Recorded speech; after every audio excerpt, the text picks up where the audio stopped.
नमस्कार दोस्तों, स्वागत है आप सभी का आपके अपने YouTube channel study addicted academy में। माय नेम इज उमेश और this is part 16 of our specially prepared lecture series of Himachal Pradesh general studies multiple choice question.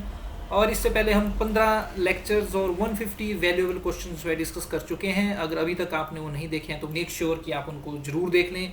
ये हमारे द्वारा जो स्पेशली प्रिपेयर्ड टेस्ट सीरीज है फॉर HPPSC, HPS, नायब तहसीलदार, light services, clerical, पटवारी, forest guard, police और any other state level examinations जिनकी भी आप तैयारी कर रहे हैं। और कंटिन्यू देखिए, अपनी तैयारी जो है करते रहिए, अपना जो है जोश हाई रखिए, अपने आप को मोटिवेट रखिए और परसिस्टेंटली जो है अपने टारगेट की तरफ जो आप आगे बढ़ते रहिए।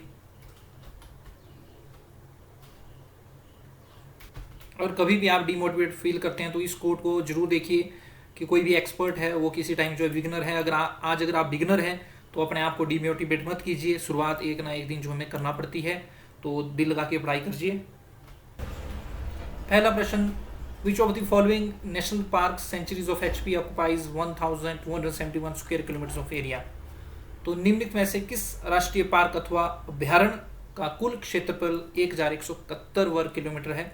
तो देखिए, अगर आप मेरे लेक्चर्स कंटिन्यू फॉलो कर रहे हैं तो मैंने एक क्वेश्चन में आपसे पूछा था कि हिमाचल प्रदेश में कितने नेशनल पार्क है, कितने राष्ट्रीय पार्क हैं। तो उसमें राइट आंसर था 5। और सारे के सारे जो नेशनल पार्क हैं वो मैंने आपसे डिस्कस किए थे और मैंने उसमें आपको बताया था कि जो ग्रेट हिमालय नेशनल पार्क है ये हिमाचल प्रदेश का पहला और सबसे बड़ा जो है नेशनल पार्क है, कुल्लू जिले में स्थित है। और इसका जो एरिया है ये लगभग 1171 वर्ग किलोमीटर का है। ये वो क्वेश्चन था कि कितने नेशनल पार्क हिमाचल प्रदेश में, जिसका राइट आंसर था 5। और इसी में मैंने आपको आगे बताया था कि जो ग्रेट हिमालयन नेशनल पार्क है ये जो है कुल्लू जिले में स्थित है और 1984 में इस्टेब्लिश हुआ था और 1171 स्क्वायर किलोमीटर इसका एरिया है। 1500 से 6000 मीटर इसकी समुद्र तल से ऊंचाई है। और यहाँ पर आपको बहुत सारी स्पीसीज जो है फ्लोरा की और फना की देखने को मिलती है। फ्लोरा मैंने आपको बताया था, जो नेटिव जो प्लांट्स होते हैं, पौधे होते हैं, उनको फ्लोरा बोलते हैं और फना में एनिमल्स को बोलते हैं। और जून 2014 में, एग्जैक्ट डेट आपने ध्यान रखना, 23 जून 2014 को जो है ग्रेट हिमालयन नेशनल पार्क को जो है यूनेस्को वर्ल्ड हेरिटेज साइट का जो दर्जा दिया गया था। अदर जो नेशनल पार्क है उसमें इंद्रकिला नेशनल पार्क है जो कि 2010 में जो इस्टेब्लिश हुआ था, कुल्लू जिले में लोकेटेड है और 104 स्क्वायर किलोमीटर का एरिया है। फिर खीरगंगा है, ये भी कुल्लू में स्थित है, 2010 में इस्टेब्लिश हुआ था और 710 स्क्वायर किलोमीटर का एरिया है। उसके बाद हमारे पास पीन वैली नेशनल पार्क है जो कि लाहौल स्पीति में स्थित है, 675 स्क्वायर किलोमीटर का एरिया है और 9 जनवरी 1987 को उसको नेशनल पार्क बनाया गया था। और उसके बाद हमारे पास जो है सिमलीपारा नेशनल पार्क है जो कि सिरमौर डिस्ट्रिक्ट हिमाचल प्रदेश में है, 2010 में इस्टेब्लिश हुआ था और टोटल जो एरिया है इसका 27.88 स्क्वायर किलोमीटर है। और सबसे छोटा नेशनल पार्क भी जो है आपका सिमलबारा नेशनल पार्क है। अगला प्रश्न, ये भी HPS के प्रीवियस ईयर्स के क्वेश्चन है। प्रश्न पूछा गया है, the government of HP has changed the name of कन्या सशक्तिकरण एंड कल्याण board of Himachal Pradesh to that of. तो देखिए, हिमाचल प्रदेश सरकार ने कन्या सशक्तिकरण एवं कल्याण बोर्ड का नाम बदलकर क्या रखा है। तो देखिए, आपको पता होगा कि गुड़िया जो रेप केस है उसके बारे में आपने सुना होगा। तो गुड़िया काफ़ी फेमस जो है रेप केस है हिमाचल प्रदेश का, जो कोटखाई एरिया है शिमला का, 2017 में ये हुआ था। तो उसके बाद देखिए, ये जो कन्या सशक्तिकरण एंड कल्याण बोर्ड जो है हिमाचल प्रदेश का, इसका नाम बदलकर जो है सक्षम गुड़िया बोर्ड जो है रख दिया गया था। तो आप ध्यान रखना, आजकल इसका नाम जो है सक्षम गुड़िया बोर्ड है। और देखिए, इसका काम रहता है, ये रिकमेंडेशन करता है पुलिस को कि किस तरह से हम इम्पावर कर सकते हैं हमारी गर्ल चाइल्ड को, चाइल्ड एडोसेंट गर्ल्स को। और ये ऑल्सो रिकमेंडेशन करता है on acts rules, policies and programs related to the safety and security of girl child, adolescent girls and protection of girl child and crime against girl child. इन सब के ऊपर ये जो है रिकमेंडेशन देता है। अगला प्रश्न देखिए, प्रीवियस लेक्चर्स अगर आप मेरे देखते रहते हैं तो ये जो प्रश्न है आप इजीली सॉल्व कर देंगे। इसमें आपसे सिंपली पूछा गया है, जो स्टोन इंस्क्रिप्शंस है जो कि फाउंड हुई है इन द चंबा रीजन है mostly been written in which script.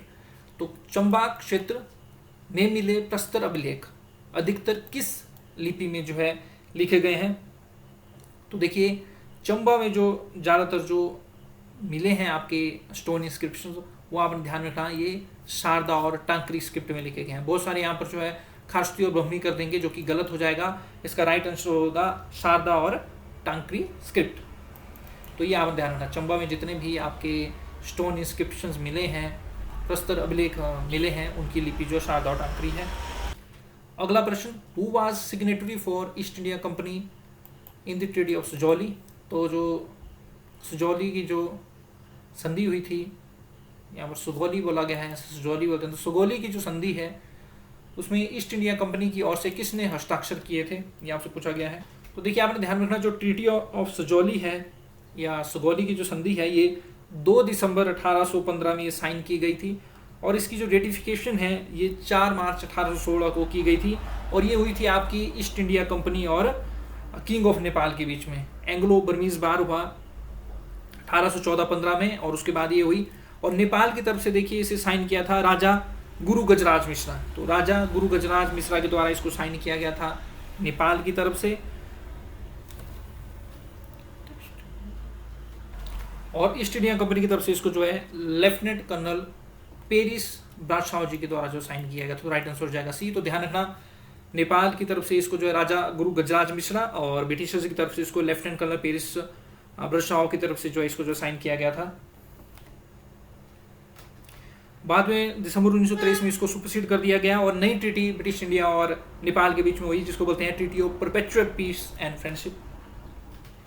अगला प्रश्न आप देख सकते हैं, इसमें पूछा गया आपसे लांजी, शारो एंड राजनगर, 3 जगह के नाम दिए गए हैं, ये चंबा डिस्ट्रिक्ट में है। Are the centre for development of which of the following, तो चंबा के लांजी, सरो और राजनगर निम्न में से किस विकास हेतु स्थापित किए गए? तो आप देखना, ऑलिव के विकास हेतु, जैतून के विकास हेतु स्थापित किए गए हैं। और सरोल चंबा में हमें एक जो है शिप ब्रीडिंग फार्म जो है, भेड़ प्रजनन केंद्र जो है देखने को मिलता है। अगला प्रश्न देख सकते हैं, देखिए इसमें आपसे पूछा गया है कि what amount of hydro power has been harnessed out of 27,436 megawatt identified potential in Himachal Pradesh. तो हिमाचल प्रदेश में उपलब्ध पन बिजली की कुल 27,436 मेगावाट क्षमता में कुल कितने दोहन कर लिया गया, तो कितना हमारी सरकार के द्वारा जो है दोहन कर दिया गया है, या कितनी जो बिजली हम प्रोड्यूस कर रहे हैं। तो लगभग 10,519 मेगावाट के प्रोजेक्ट हम लगा चुके हैं, इतना हम दोहन जो है कर चुके हैं। और देखिए टोटल पोटेंशियल 27,436 है, लेकिन एनवायरनमेंट को ध्यान में रखते हुए हमारी गवर्नमेंट ने 24,000 मेगावाट को ही जो है माना है कि ये हम हार्नेस करेंगे, बाकी का हम जो है हार्नेस नहीं करेंगे एनवायरनमेंटल कंसर्न्स को देखते हुए। अगला प्रश्न पूछा गया है, under which scheme all women in the age group of 10 to 75 years living below poverty line BPL are covered in case of their death और डिसेबिलिटी। तो हिमाचल प्रदेश में किस योजना के अंतर्गत गरीबी रेखा से नीचे रह रही 10 से 75 वर्ष की महिलाओं को उनकी अपंगता एवं मृत्यु पर लाभान्वित किया जा रहा है? तो इसका राइट आंसर हो जाएगा ए, दैट इज मातृशक्ति बीमा योजना। तो मातृशक्ति जो बीमा योजना है ये कवर करती है सभी महिलाओं को जो कि BPL में है in the age group of 10 से 75। ये जो 10 से 75 का जो एज ग्रुप है, 10 से 75 वर्ष की महिलाएं इसमें कवर होती हैं। इन केस ऑफ अगर मान लीजिए उनकी मृत्यु हो जाती है या डिसेबलमेंट किसी प्रकार से उनमें जो अपंगता आ जाती है तो उसमें इनको कवर किया जाता है। किसी प्रकार का अगर एक्सीडेंट होता है या सर्जिकल ऑपरेशन की वजह से भी इनको अगर होता है तो उनको कवर किया जाता है। इसका बेनिफिट जो आपके मैरिड वुमेन को भी दिया जाता है अगर एक्सीडेंटल जो है डेथ हो जाती है उनके हस्बैंड की, तो कंपनसेशन रहती है। अगर डेथ हो जाती है तो 2 लाख दिए जाएंगे। अगर परमानेंट टोटल डिसेबिलिटी मान लीजिए किसी की जो है एक्सीडेंट हुआ या सर्जिकल ऑपरेशन हुआ और वो पूरी तरह से डिसेबल हो गया, चलने फिरने में अक्षम हो गए, तभी 2 लाख दिया जाएगा। और अगर देखिए मान लीजिए 1 लिम्ब और 1 आई का लॉस होता है या बोथ आईज या बोथ लिम्स का भी लॉस अगर होता है तभी 2 लाख दिए जाएंगे।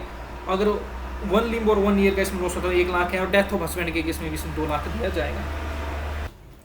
तो देखिए अगला प्रश्न काफ़ी इजी प्रश्न है। इसमें पूछा गया है which of the following has been declared as public service by the state government under HP public service guarantee act 2011। तो निम्न में से किसको राज्य सरकार ने हिमाचल प्रदेश सार्वजनिक सेवा गारंटी अधिनियम 2011 के अंतर्गत जो है सार्वजनिक सेवा घोषित किया? देखिए तो ये जो Himachal Pradesh public service guarantee act है 2011, इसमें जो भी सर्विसेज इंक्लूड होती है वो टाइम बाउंड होती है। यानी कि अगर आज आप उस सर्विस के लिए अप्लाई करते हो तो टाइम बाउंड होगा कि हफ्ते में, 10 दिन में, 1 महीने में सर्विस आपको प्रोवाइड करा दी जाएगी और उसमें क्या फीस होगी वो सारा इसमें मेंशन रहता है। और जो भी एम्प्लॉइज या ऑफिसर्स हैं ये इसमें जो है आपके टाइम बाउंड होते हैं। तो 2011 में सॉइल टेस्टिंग को भी जो है इसके अंदर जो है पब्लिक सर्विसेज के अंदर जो है डाल दिया गया था। अब देखिए अगला प्रश्न, अगर आप मेरे लेक्चर कंटिन्यू देखते हैं तो आप इसको सॉल्व कर लेंगे। आई मेक अ पार्ट, इसको मैं हिंदी में नहीं बना पाया क्योंकि काफ़ी बड़ा है और ये आपके करेक्ट कोड्स हैं जो आपने सिलेक्ट करने हैं, बड़ा क्वेश्चन है। तो देखिए इसमें पूछा गया आपसे कि arrange the following with correct combinations according given answer as per codes given below. तो ये आपको देखिए कुछ पर्सनस के नाम दिए गए हैं, सॉरी ये कुछ प्लेसेस के नाम दिए गए हैं और ये आपके जो है पर्सन जो इनके साथ एसोसिएटेड है। इसमें से गेटी थिएटर है, कालका शिमला रेलवेज है, सत्याग्रह है और ओल्ड शिमला बैंक है और ये आगे नाम दिए गए हैं। तो देखिए गेटी थिएटर के बारे में मैंने आपसे काफ़ी डीपली जो है डिस्कस किया था, और मैंने आपको बताया था कि गेटी थिएटर जो है 30 मई 1887 को जो है खोला गया था, और गोथिक स्टाइल ऑफ आर्किटेक्चर में आपको ये देखने को मिलता है। और आप मेरे प्रीवियस लेक्चर्स अगर आप कंटिन्यू देख रहे हैं तो उसमें मैंने ये वेल एक्सप्लेन किया हुआ है। इसके जो आर्किटेक्ट हैं ये आपके हेनरी इरविन जी थे। तो हेनरी इरविन जो है गेटी थिएटर के आर्किटेक्ट थे। तो अगर आपने वो मेरा देखा हुआ तो आपको पता लग जाएगा कि 1 के साथ आपका जो है डी होगा।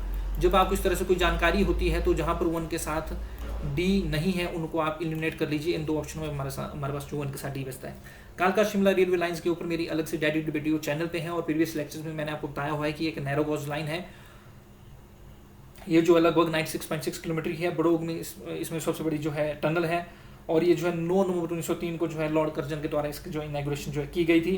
ध्यान रखना 9 नवंबर 1903 को ये जो है इनॉग्रेट की गई थी। कालका शिमला रेलवे लाइंस का उद्घाटन हुआ था।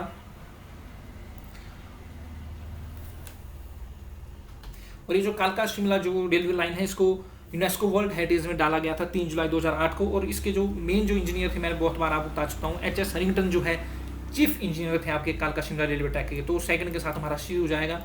तो अब देखिए सेकंड के साथ अब मैंने सी देखना है कहाँ पर है। तो देखिए दोनों ऑप्शन में सेकंड के साथ जो है सी है, तो इससे भी हमारा काम नहीं बनेगा। अब हमें इन दोनों में से एक का पता होना चाहिए। तो देखिए सत्याकम के साथ आपके जो है सैम्यूअल इवेंट्स स्टोक्स एसोसिएटेड है, तो थर्ड के साथ हमारा जो ए हो जाएगा। तो हमने दोनों में देखना है कि थर्ड के साथ ए कहाँ है। तो थर्ड के साथ ये जो हमारे सी में है, तो ये राइट आंसर हो जाएगा। और लास्ट जो बचा आपका ओल्ड शिमला बैंक, इसके साथ ई हो जाएगा। मैसोर्स बैरेट एंड सीओ इसके साथ जो एसोसिएटेड है। तो इस तरह से बाय मेथड ऑफ एलिमिनेशन और अपना बेसिक नॉलेज यूज करके आपने जो है क्वेश्चंस को जो है सॉल्व करना होता है। तो देखिए ये जो सत्यागम है ये लिटरेरी वर्क है सैम्यूअल इवेंट्स स्टोक्स का। इनके अदर लिटरेरी वर्क्स है, उसमें है Arjun the life story of an Indian boy, the failure of European civilization as world culture, national self realization and other ऐसे, और सत्यागम मैंने आपको बता दिया। अगला प्रश्न आप देख सकते हैं, black nude, sitting nude and young girls are some of the famous works of which artist. तो ब्लैक नूड, सिटिंग नूड और यंग गर्ल्स किस विद्वान की प्रसिद्ध कृतियां हैं। तो इसका राइट आंसर हो जाएगा आपका बी, अमृता शेरगिल। तो अमृता शेरगिल देखिए एक हंगेरियन इंडियन पेंटर थी। और देखिए ये जो मॉडर्न इंडियन आर्ट है इसके लिए काफ़ी ज़्यादा जो है फेमस, और इनके फेमस वर्क्स हैं, फेमस पेंटिंग्स हैं इनकी, black nude, sitting nude and young girls. So that's the end of this video friends. I hope आप अपनी तैयारी जो है सही ढंग से कर रहे होंगे और आप हमारी इस टेस्ट सीरीज का जो है लाभ भी उठा रहे होंगे। 16 पार्ट्स और 160 वैल्यूएबल क्वेश्चंस, काफ़ी क्वालिटेबल क्वेश्चंस जो कि आपको एग्जामिनेशन में हेल्प करेंगे। लगातार हमारे साथ जो है आप जुड़िए रहिए। मुझे उम्मीद है कि अगर आप लगातार हमारे साथ जुड़े रहेंगे तो HPGK में आप एटलीस्ट 90-95% क्वेश्चन ठीक करके आएंगे। दूसरों की भी हेल्प करते रहिए, because we rise by lifting other. सुबह 8 बजे जो है हर रोज आपके लिए जो है लेक्चर आ जाता है जिसमें 10 वैल्यूएबल क्वेश्चन डिस्कस किए जाते हैं। And we rise by lifting others. Thanks very much for listening. जय हिंद, जय भारत, जय।